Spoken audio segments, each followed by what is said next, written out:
Hello guys, this is part 3.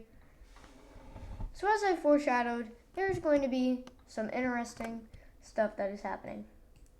So anyways, the what is known as the Diamond Alliance is assembled, made of these nations. Oh wait.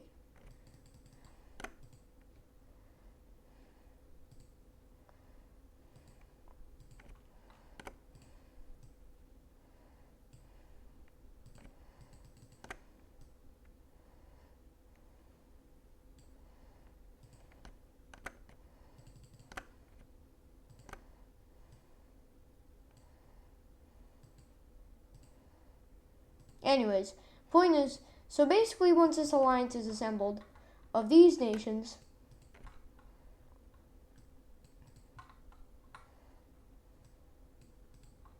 it is a big deal because this goes around the globe. Anyways, so I'm going to start by talking about what happens over here. So this nation starts to colonize down here in Africa, and it's very slow progress. Then they start to see some larger progress.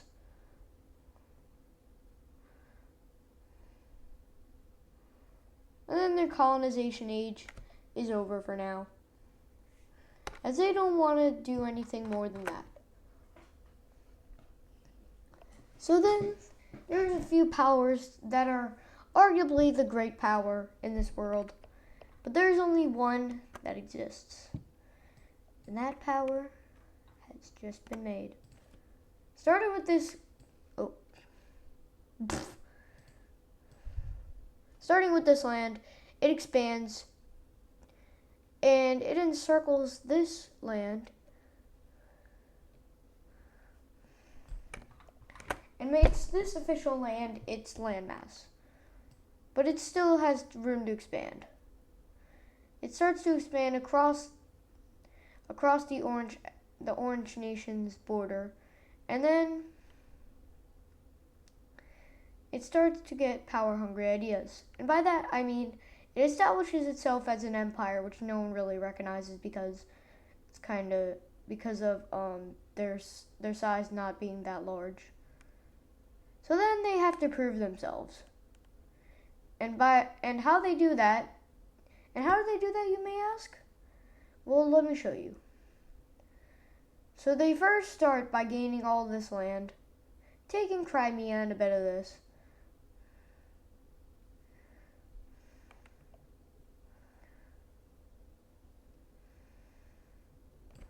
And that's all they do for now. But then there's another realization. Is there any revolts? You may ask. Keyword may. So this nation has a revolt, captures the capital almost immediately, and then lands at these key ports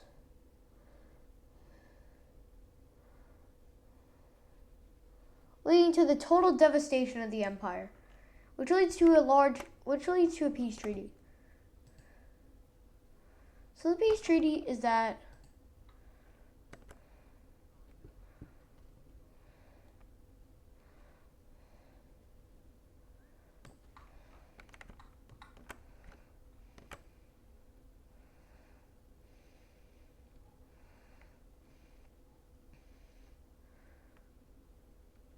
this empire is absolutely wrecked by the treaty, as most of the wealth in their colony is gone. They lose their main islands. They lose their capital and have to move it.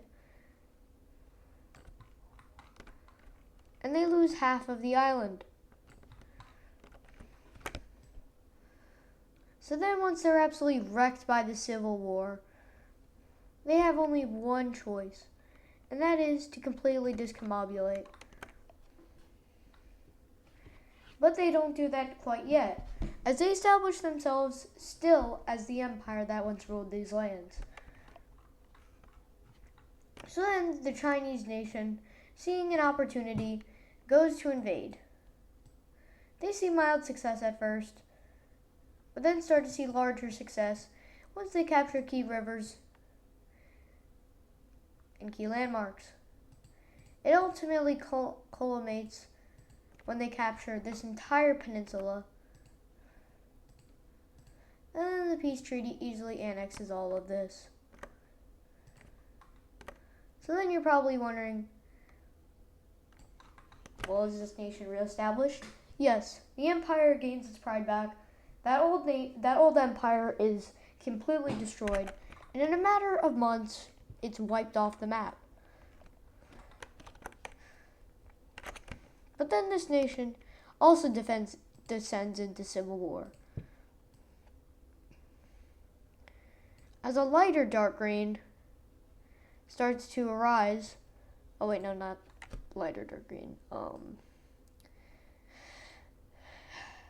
As a darker light purple starts to arise, the neon purple army starts to assemble. And this bloody, gruesome 10-year-long civil war culminates in the nation being split in half. And by that, I mean this part and up to here gets annexed into the greater nation. And the rest is basically theirs. So they are completely destroyed. They are still recovering from the Civil War, both sides. But there is one realization from these nations, and that is, what is beyond? And you're probably like, well, what does that mean? And I mean, what is beyond what they have found? So this nation's the first to experiment with that. And they find the same continent that has been hidden by the basically French nation. Why is that so hard to say?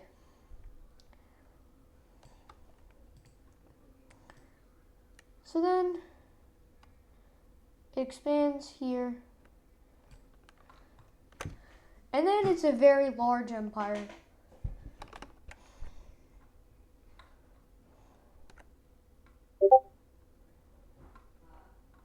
So then there is a new contender in the politics of the world. A revolt, which leads to, some might say, a world ending. Catastrophic. This revolt ends in total devastation of the empire. This revolt is basically known as the Blue Revolt, the Blue Revolution, which culminates in them taking this land up to here, and then absolutely being wrecked. So with the reparations, they discover a whole new continent that was only briefly explored. And they invest lots and lots and lots and lots and lots and lots and lots and lots and lots and lots and lots and lots and lots and lots and lots and lots of money into these colonies. So then they sweep through the continent, covering large land masses, and with only a few explorers, they cover nearly this entire middle of the continent. Thus begins the Great Colonization Age. Well, with this nation already having that sphere of influence, it's going to be hard to compete with that. But one nation is willing to try. A nation that is arguably one of the weaker nations. A nation no one is really willing to believe can even save its own rather than colonization. That's right. The basically Holy Roman Empire in this world that has relatively no stability because of all of the land it owns and all the different ethnic peoples.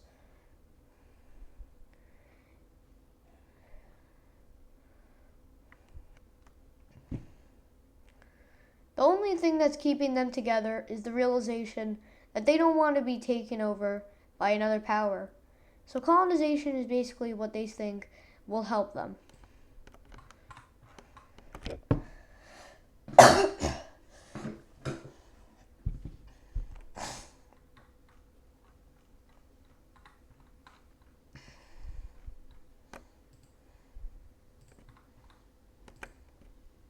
So then an even larger colonies start to appear from this nation, which had already had land in the continent, expands into this area.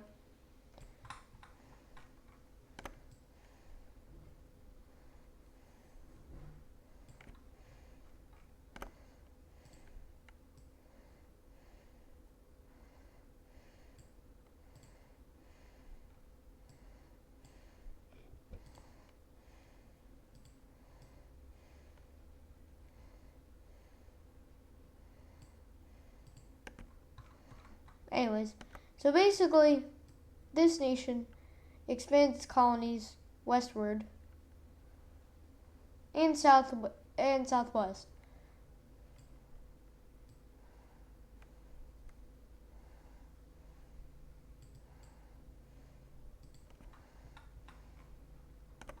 So once this happens, they expand their colonies to a border with the other empires. With another empire, which could lead to future wars over the claims. So then once this begins, a lot of nations want more, and that's the problem. But there's a coalition made with this nation and this nation to take out this nation right here, because some call it an abomination because of how weird it is. So anyways, basically, it's a quick war because very quickly this part is taken, and then this only left. So then when they realize what is going on, by the time they realize that, they're completely pummeled by these nations. So then a peace treaty is signed where this nation is fully taken. That part is taken by that nation. And this nation gets absolutely wrecked by the treaty. So then once the fair trade is seen, they both think of each other as good allies. So then they do another thing. So then they have another operation, which is called Operation Lightning. They want an operation that is as fast as the last one. So they invade this nation. Quickly they stampede through the nation, almost capturing the capital. But then once this happens, they sweep through. And then once the forces meet up, the completely destroyed empire has to sign a peace treaty. The treaty is very simple. It is not too harsh on them.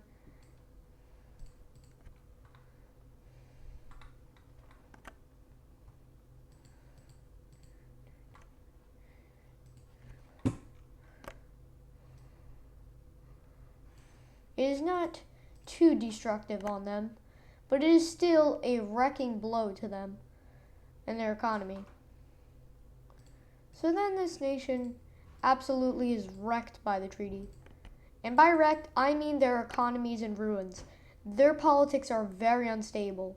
And there is basically nothing holding this nation together. It is a miracle this nation's even still stable, which is a very loose definition of the word stable. So then, as they say, all good things should come to an end. This partnership is ended peacefully on their own terms, but they are still very good allies. So then there is a realization by this nation. While they are weakened, they decide to attack.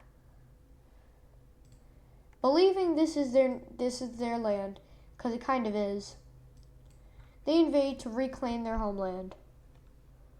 And then there is immediately immediately surrender because they cannot handle another war. They are blood dry. So then the peace treaty is very simple. They take all of this and then unite Iberia. Thus, this becomes a very horrible issue for them.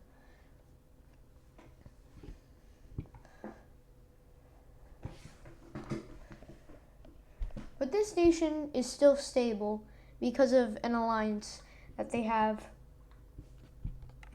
that has not been enacted yet. So then, as we're all just wondering what's going on in this nation, an important thing is happening. And that important thing is that this nation annexes their puppet as a sign of aggression, and then decides for a great invasion. Their invasion is against the people of this empire, which have already been completely wrecked. So it's just a sign of cruelty, basically. They get swept through, and finally, they get penetrated through. They are completely destroyed, and by completely, I mean they are literally cannot stand. They are not stable enough to even run. So then, all the empire is occupied, and there is a very harsh peace treaty where they annex everything. Heck, I even think it's harsh. But then this cause is very hard on stability. But they will deal with that later, as they're already succeeding in colonization because of the colonies they annexed. So they decide to invest more money in colonization. And with this, they start to expand their empire throughout this peninsula. So then once this happens, they start to realize something important. And that is, if they connect an entire continent together, which they have kind of done, then the world will not be ready for what comes next.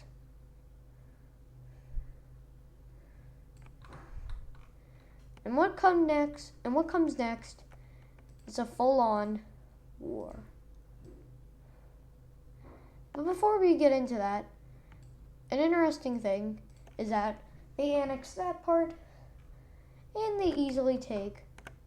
And this nation annexes most of this. About down to here is annexed.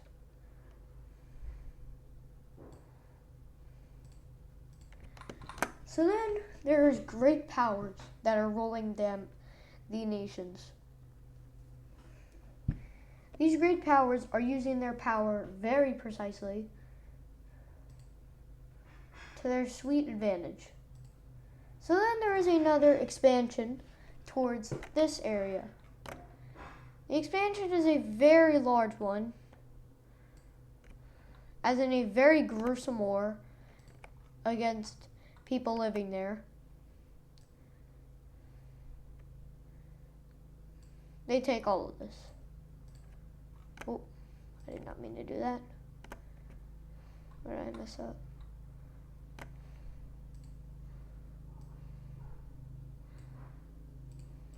Anyway, I cannot do this, man. Okay. Anyways, so basically, we're just going to say they take this.